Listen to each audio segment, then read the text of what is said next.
Penny stock एक ऐसी investment है जो आपके जीरो को हीरो बना सकती है, लेकिन ये एक ऐसी रिस्की इन्वेस्टमेंट है जो आपके 1 लाख रुपीस को जीरो बनाने की भी क्षमता रखती है। जी हाँ दोस्तों, इसीलिए कहा जाता है कि अगर आपने 100 पेनी स्टॉक चुने, उसमें से एक पेनी स्टॉक जो है वो मल्टीबैगर बनेगा और आपको रिटर्न देगा लाइक टाइटन।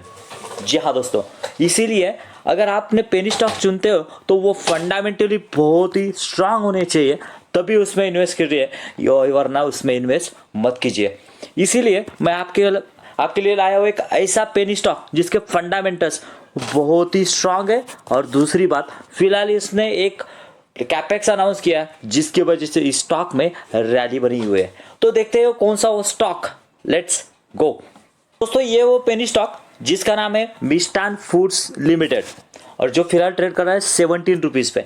हम देख सकते हैं यहाँ पे पिछले एक साल में कंपनी ने कितने परसेंट के रिटर्न दिए, 86% के रिटर्न दिए। इनिशियली हम देखेंगे तो यहाँ पे स्टॉक जो है या तो डाउनफॉल चल रहा था या फिर कंसोलिडेट में था, लेकिन जैसे वो कैपेक्स और वो न्यूज़ अनाउंस हुई है तब से इस स्टॉक ने रैली दिखाना चालू किया और हम देख सकते हैं यहाँ पे 1 ईयर में 86% के रिटर्न्स। तो बेसिकली ये कंपनी करती क्या है दोस्तों, इसका पूरा बिजनेस मॉडल समझेंगे, क्योंकि मैं हमेशा कहता हूँ कि कंपनी के बिजनेस के ऊपर पैसा लगाओ, ना कि कंपनी कितने में है और क्या करती है, ये इंपॉर्टेंट है। जी हाँ दोस्तों, तो देखते हैं कंपनी का बिजनेस क्या है, क्योंकि क्वालिटेटिव एनालिसिस जो है मैं समझता हूँ क्वांटिटेटिव एनालिसिस से ज़्यादा इंपॉर्टेंट है। क्योंकि अगर क्वालिटी अगर अच्छी है तो आगे जाके ये कंपनी जो है वो ग्रो करेगी, ऑब्वियसली उसके फाइनेंशियल और क्वांटिटेटिव एनालिसिस जो है वो भी स्ट्रांग होंगे। तो देखते हैं दोस्तों उसका बिजनेस, लेट्स गो। दोस्तों, ये वो कंपनी जिसके बारे में हम बात करें आज, मिष्ठान फूड्स लिमिटेड, और ये है उसका पोर्टफोलियो जो कि एफएमसीजी से बिलोंग करती है। और पूरा पोर्टफोलियो देखेंगे उसके कौन कौन से प्रोडक्ट है और एमर्जिंग प्रोडक्ट भी कौन कौन से है, लेट्स गो। दोस्तों, जैसे मैंने बताया ये कंपनी जो है एफएमसीजी से बिलोंग करती है और एफएमसीजी का पूरा इंडस्ट्री का अगर सिनेरियो देखें तो प्रिडिक्ट किया जाता है कि 2020 से 27 तक ये कंपनी जो है या फिर ये पूरा सेक्टर जो है वो 20% के CAGR से बढ़ने वाला है। यानी अभी जो इसका मार्केट है 2027 में जिसका मार्केट जो है 110 मिलियन डॉलर था, वो बढ़ के होने वाला है 615 मिलियन डॉलर। जी हाँ दोस्तों, यानी बहुत बड़ी ग्रोथ हम यहाँ से इस कंपनी की देख सकते हैं, हम इस इंडस्ट्री की देख सकते हैं। तो देखते हैं इसके कौन कौन से प्रोडक्ट जो बेसिकली जो एग्रो से बिलोंग करते हैं और एफएमसीजी से बिलोंग करते हैं, लेट्स सी। दोस्तों, ये कंपनी का मेजर रेवेन्यू जिससे आता है ये वो है प्रोडक्ट बासमती राइस। ये इंपॉर्टेंट क्यों है दोस्तों, क्योंकि India is the largest producer and the exporter of the basmati rice. और एक बात, जैसे जैसे इंडिया जो है आगे बढ़ रहा है उससे अर्बनाइजेशन बढ़ रहा है, उसके साथ में इंडिया की पॉपुलेशन, उनकी बाइंग कैपेसिटी बढ़ रही है, और जो कि नॉर्मल राइस खाते थे अभी बासमती राइस को ये प्रेफर कर रही है, और उसी वजह से इसका जो है वो सेल जो है वो ज़्यादा हो रहा है और इसी इंडस्ट्री को ग्रोथ मिलने वाली है। और ऐसे ही ये प्रोडक्ट हम देख सकते हैं यहाँ पे आई लव राइस करके ये जो है ब्रांडिंग करते हैं और सेलिंग करते हैं, जो कि बहुत बढ़िया है। उसके बाद में इसके कई प्रोडक्ट हैं जो कि महाबात, शहरयार, उसके बाद में जैस्पर, जैस्निच, ऐसे बहुत सारे ब्रांड इसके बासमती राइस के देखने को मिलते हैं। उसके बाद में दोस्तों और एक बात की जाए तो वो पल्सेस भी बनाते हैं जिसका नाम है दाल कहते हैं हम, आई लव दाल करके इनका एक ब्रांड है, और तुरडा जो है यहाँ पे सप्लाई करते हैं। उसके बाद में अलॉन्ग विद द दाल ये बटन वेट करके भी है, ये भी सप्लाई करते हैं। यानी आशीर्वाद आटा वगैरह जैसा आता है ना, उसी तरह के ये जो है ये भी कंपनी है एफएमसीजी के प्रोडक्ट मार्केट में लाने जा रही है। ये हम यहाँ पे देख सकते हैं, ये इनका जो है पूरा डाइवर्सिफाइड पोर्टफोलियो देखने को मिलता है। दोस्तों, ये कंपनी का न्यू प्लान जिसके बारे में इंपॉर्टेंट बात है, जिसके वजह से ये स्टॉक में पूरा रैली आया हुआ है, ये बात करेंगे। Company sign the MOU with the Gujarat government on 27 दिसंबर 2021 को एक MOU साइन किया है, और उसमें क्या किया है दोस्तों इन्होंने देख सकते हैं यहाँ पे, proposal to the manufacturing grain based ethanol.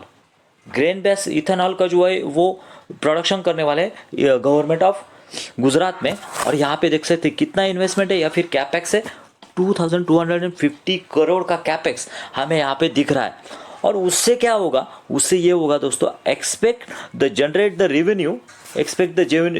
Revenue annual revenue कितना है, 3,500 करोड़ का रेवेन्यू यहाँ पे जनरेट होने वाला है। यानी इन्वेस्टमेंट अगर 2,250 की है और उससे रेवेन्यू जनरेट होने वाला है 3,500 करोड़, ये एक बहुत ही बढ़िया चीज़ है दोस्तों। और सोचिए अगर 3,500 करोड़ का रेवेन्यू इसमें जनरेट हो गया और उससे अगर इसके इम्पैक्ट प्रॉफिट में दिख गए तो कितना बड़ा रैली आगे आके दिखा सकता है। और कितना प्रोडक्शन होने वाला है, 1000 KLPD यहाँ पे हम देख सकते हैं। और इसका इम्पैक्ट क्या होगा दोस्तों, इथेनॉल जो है ना, नियर अबाउट हमारे गवर्नमेंट का टारगेट है कि 2025-26 में यहाँ पे इथेनॉल का जो है वो 20% ब्लेंडिंग यहाँ पे होने वाला है। यानी अगर हम 1 लीटर पेट्रोल डालते हैं तो उसमें 20% जो है वो इथेनॉल रहेगा। अगर इथेनॉल रहेगा, उसी वजह से शुगर की कंपनियां जो रैली दिखा रही थी, ये भी कंपनी उसी तरह से अपना बिजनेस जो है बढ़ा रही है। FMCG एक साइड में और इथेनॉल का बिजनेस जो एक साइड में होने वाला है। यही एक वजह है जिसके वजह से इस स्टॉक में रैली लगे हुए है। FMCG का बिजनेस भी बढ़िया लग रहा है, लेकिन आप अगर इसके फंडामेंटल्स नहीं देखेंगे तो आप कुछ नहीं देखेंगे। देखते हैं इसके फंडामेंटल्स सही में इसी तरह के है क्या और आगे जाके इसी तरह से ग्रो कर सकते हैं क्या, लेट्स सी। दोस्तों अब हम आए कंपनी के फंडामेंटल्स के ऊपर। हम देख सकते हैं मार्केट कैप कितना है, 1700 करोड़ का मार्केट कैप है, यानी एक स्मॉल कैप कंपनी है। लेकिन जिस तरह से इसका प्राइस है, करंट प्राइस 17 रुपीज़, यानी एक पेनी स्टॉक है। यानी ग्रोथ की बहुत बढ़िया अपॉर्चुनिटी यहाँ पे हमें दिखती है। यहाँ पे देखिए उसके बाद में डेप्ट इक्विटी निग्लिजिबल डेप्ट इस कंपनी के ऊपर है 0.18, यानी मैनेजेबल डेप्ट। पी रेशियो देखेंगे दोस्तों, इस स्टॉक ने जस्ट अभी रैली दिखाना चालू किया है, यानी ये अभी तक पीक पे नहीं पहुंचा है। यहाँ से अगर हम पकड़ते हैं इसको तो पॉसिबिलिटी का हमारा पैसा जो है वो अच्छी तरह से बन सकता है। सो पी जो है वो इंडस्ट्री पी के साथ में चल रहा है। इवन PG रेशियो जो है तो वो बिलो 1 के है, वो एक अच्छा साइन माना जाता है। उसके बाद में दोस्तों सेल्स ग्रोथ और प्रॉफिट ग्रोथ, 54% के प्रॉफिट ग्रोथ, यानी हर 2 साल में कंपनी जो अपना नेट प्रॉफिट डबल कर रही है। यानी अगर 2 साल में अगर प्रॉफिट डबल कर रही है तो ऑब्वियसली उसका प्राइस भी 2 साल में डबल होगा, यानी अपने जो इन्वेस्टमेंट किया है उसके ऊपर डबल हो सकता है। दोस्तों मैं एक डिस्क्लेमर देना चाहूँगा कि पेनी स्टॉक में आपका पैसा जो है उतना ही होना चाहिए जितना कि आप अफोर्ड कर सको, अगर वो डूब भी जाता है तो, क्योंकि पेनी स्टॉक का कोई भरोसा नहीं होता है। अगर कोई अच्छा ऑर्डर मिल गया तो वो रैली दिखाता है, अगर नहीं मिला तो वो डाउनफॉल भी दिखाता है।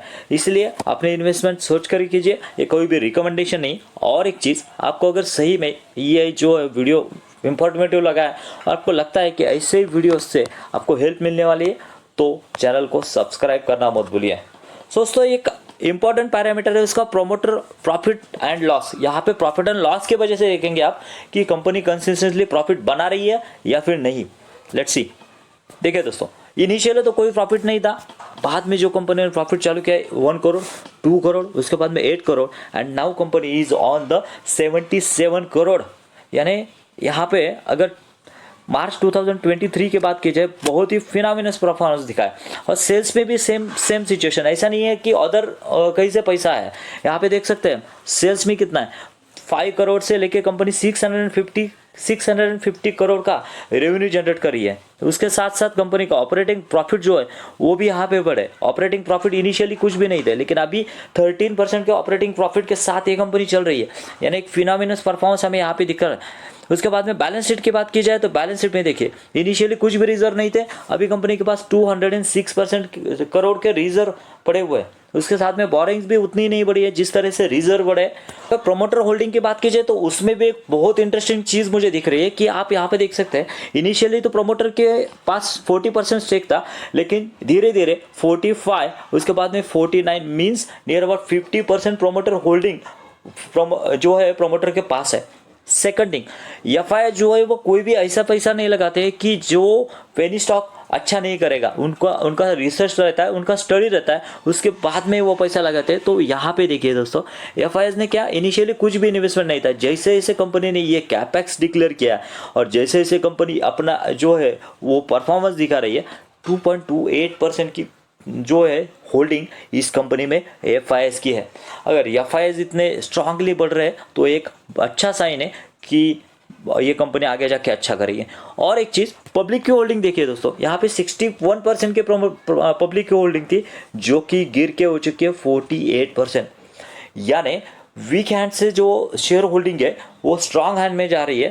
किसने छीना है ये पब्लिक का शेयर स्टेक? यहाँ से देखिए दोस्तों, नियर अबाउट 10% जो है प्रोमोटर ने छीना है और 2% जो है वो एफआईआई ने छीना है।